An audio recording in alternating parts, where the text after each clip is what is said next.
अस्सलाम वालेकुम to all. आज से हम जो है ऑर्गेनिक केमिस्ट्री का स्टार्ट लेंगे। ऑर्गेनिक केमिस्ट्री का स्टार्ट नोमेनक्लेचर से लेंगे, क्योंकि नोमेनक्लेचर जो है ऑर्गेनिक केमिस्ट्री की बेसिक है। तो नोमेनक्लेचर करने से पहले आपको ये पता हो कि आपने कार्बन चेन को नेम कैसे देना है। ठीक है, ऑर्गेनिक केमिस्ट्री जो है वो स्टडी ऑफ हाइड्रोकार्बन्स है। कार्बन हाइड्रोजन के कंपाउंड्स और कार्बन हाइड्रोजन के आगे जो फर्दर डेरिवेटिव्स हैं, उनके हाइड्रोकार्बन्स के जो आगे डेरिवेटिव्स होते हैं। तो आपको कार्बन चेन को नेम देना आएगा तो नॉमेनक्लेचर आपके लिए क्या है, आसान हो जाएगी। तो कार्बन चेन को नेम देने से पहले कुछ बातें कार्बन के बारे में। जो हमारे पास कार्बन है, कार्बन की जो वैलेंसी है वो 4 होती है। नॉर्मली जो कार्बन है वो 4 बॉन्ड बना सकती है, 4 बॉन्ड बनाती है, 4 से ज़्यादा बॉन्ड नहीं बना सकती। तो ये अब जो कार्बन है हमारे पास, ये कार्बन फर्दर क्या है, 4 बॉन्ड बनाती है। अब ये 4 बॉन्ड हाइड्रोजन के साथ भी बना सकती है और ये आगे फर्दर किसी कार्बन के साथ भी लिंक हो सकती है। ठीक है, इस तरह ये 4 बॉन्ड बना लेती है। वैलेंसी ये 4 शो करती है।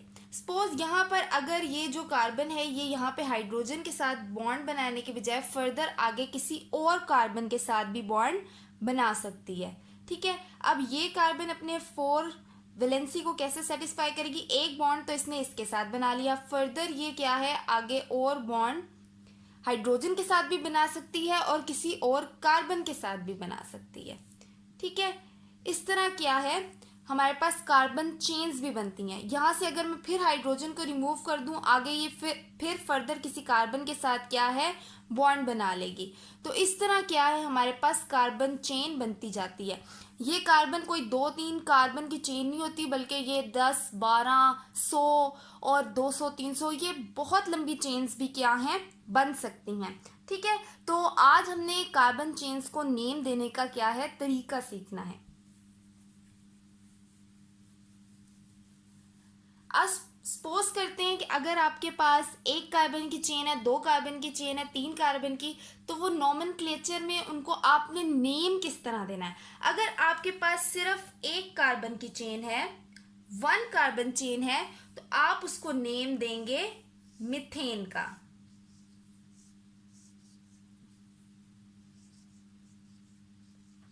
जिसमें सिर्फ एक कार्बन ही मौजूद हो उसको मीथेन का नाम देंगे। एक कार्बन मौजूद है तो मतलब ये किसी और कार्बन के साथ लिंक नहीं कर रही, ये सिर्फ हाइड्रोजन वगैरह के साथ लिंक हो रही है। ठीक है, 1 कार्बन वाली चेन को आप नाम देंगे मीथेन का। लेकिन अगर आपके पास 2 कार्बन वाली चेन है तो आप उसको नाम देंगे इथेन का। अगर आपके पास 3 कार्बन वाली चेन है तो आप उसको नाम देंगे प्रोपेन का। 4 कार्बन वाली चेन होगी आपके पास तो आप उसको नाम देंगे ब्यूटेन का।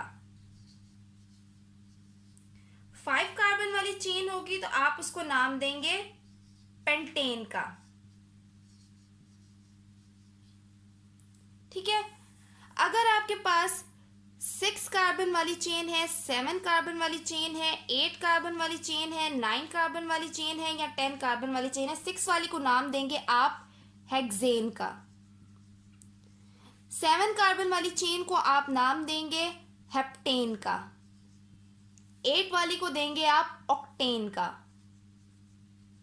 9 कार्बन वाली चेन होगी तो आप उसको नाम देंगे नोनेन का। और 10 कार्बन वाली चेन होगी तो आप उसको नाम देंगे डिकेन का। ठीक है, अब यहाँ पे मैं हाइड्रोजन शो किए बगैर अगर आपको इनकी चेन बना के दिखाऊं तो ये मीथेन में जस्ट 1 कार्बन होता है। ठीक है, ये जो मैंने लाइंस ड्रॉ की हैं इसका अंडरस्टूड है कि ये हाइड्रोजन अटैच हैं। 2 कार्बन वाली चेन, 3 कार्बन वाली चेन, 4 कार्बन वाली चेन, 5 कार्बन वाली चेन, इस तरह क्या है 6, 7, 8, 9, 10। तो इस तरह करके आपने क्या है कार्बन चेन को क्या देने हैं, नेम्स देने हैं। ठीक है, अब इसके इसके अलावा आगे और भी चेन्स होती हैं। अगर आपके पास 11 कार्बन वाली चेन है तो उसको आप अनडिकेन कहोगे, 12 वाली है तो डोडिकेन कहोगे, 13 है तो ट्राइडिकेन, इसी तरह टेट्राडिकेन, पेंटाडिकेन, हेक्साडिकेन, हेप्टाडिकेन, ऑक्टाडिकेन, नोनाडिकेन, और 20 कार्बन वाली को आइसोसेन आप बोलोगे। लेकिन आपके सिलेबस में इतनी ज़्यादा नहीं आएंगी, ये 10, 11, 12 तक आपका काम क्या है चल जाएगा। तो अब आगे हम देखते हैं इसमें फर्दर और क्या चीज़ है।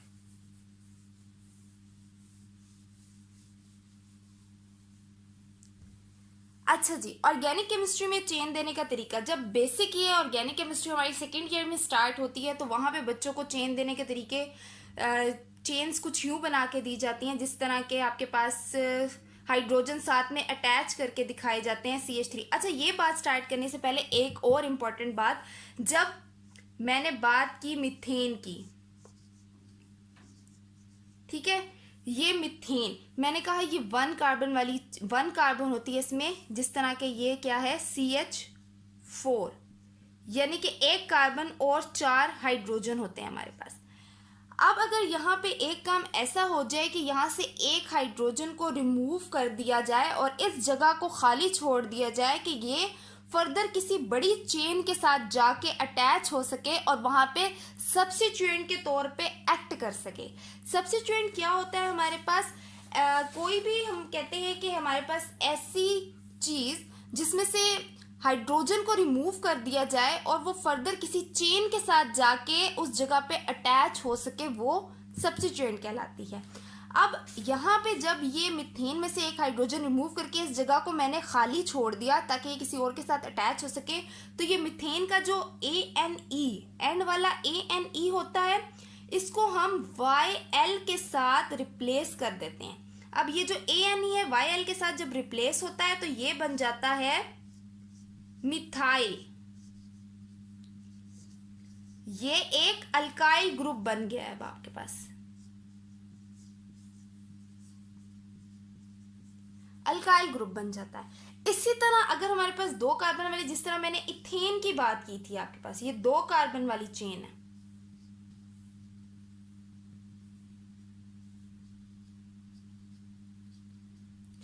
यहां से मैं एक हाइड्रोजन रिमूव कर दूं तो पहले तो थी ये इथेन ETHANE, अब ये ANE रिप्लेस हो जाएगा किसके साथ, YL के साथ, ठीक है, ये बन गया इथाइल, यानी कि एक अल्काइल ग्रुप बन गया। जिस तरह ये मिथाइल बना था, ये इथाइल बना था, इनको हम कहते हैं, ये हमारे पास बन गए हैं अब अल्काइल ग्रुप, ठीक है। ये बात आपको क्लियर है। अगर इस तरह 3 कार्बन वाली चेन हो, जिस तरह प्रोपेन थी, उसका अल्काइल ग्रुप बनाए तो वो बन गया प्रोपाइल, ब्यूटेन का बनाए तो वो बन गया ब्यूटाइल, पेंटेन का बनाए तो वो बन गया पेंटाइल। आई होप ये बात आपको क्या है क्लियर हो गई होगी।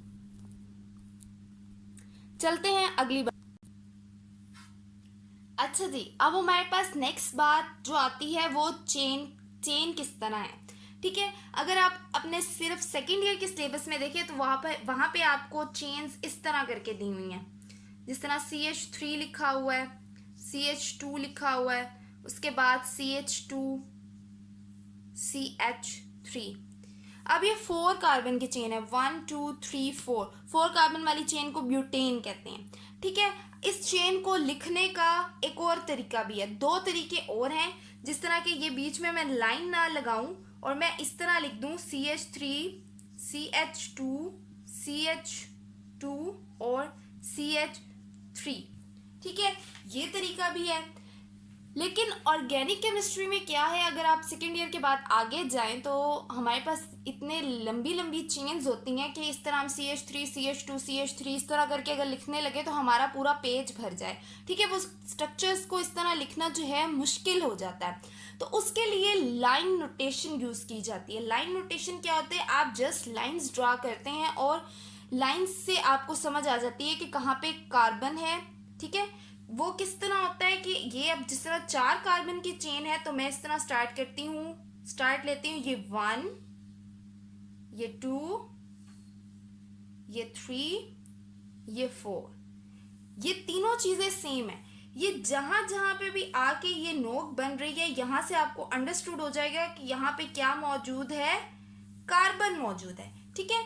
ये और बाकी जो हाइड्रोजन इनके साथ अटैच होते हैं वो अंडरस्टूड बात है, वो हमें शो करने की क्या है ज़रूरत नहीं होती।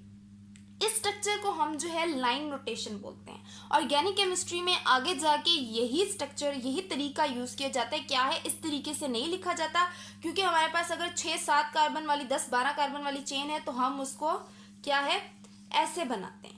ठीक है, ये स्ट्रक्चर जो है यूज़ किया जाता है। ये जहाँ जहाँ पे भी ये नोक बन रही है यहाँ पे अंडरस्टूड होता है कि आपके पास कार्बन है और साथ में उसके हाइड्रोजन है। हाँ, अगर हाइड्रोजन के अलावा कोई और स्पेसिफिक ग्रुप होता है तो वो क्या है, लाइन लगा के उस ग्रुप को शो कर दिया जाता है कि यहाँ पे हाइड्रोजन के अलावा कोई और चीज़ मौजूद है।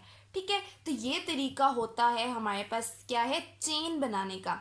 ये तरीके भी यूज़ किए जाते हैं, लेकिन जब हमारे पास कम्प्लेक्स मॉलिक्यूल होते हैं तो उसके लिए हम यही चीज़ यूज़ करते हैं, हम ये चीज़ यूज़ नहीं कर सकते। ये कंडेंस फार्मूला होता है और इसको हम लाइन नोटेशन या लाइन स्ट्रक्चर या स्केलेटन स्ट्रक्चर हम बोलते हैं। और ये चीज़ ऑर्गेनिक केमिस्ट्री में क्या है ज़्यादा यूज़ की जाती है। ठीक है, ये आपको आई होप कुछ बातें समझ आ गई होंगी कि ये चेन्स क्या हैं, आपने चेन कितने कार्बन वाली है तो उसको नेम किस तरह देना है। इसके बाद फर्दर हम आगे नोमेनक्लेचर स्टार्ट करेंगे हाइड्रोकार्बन से, अल्केन से, कि हमने चेन को किस तरह नेम देना है, उसके क्या रूल्स होते हैं, और वो सारे हम फिर इंशाल्लाह नेक्स्ट वीडियो में देखेंगे। Thank you.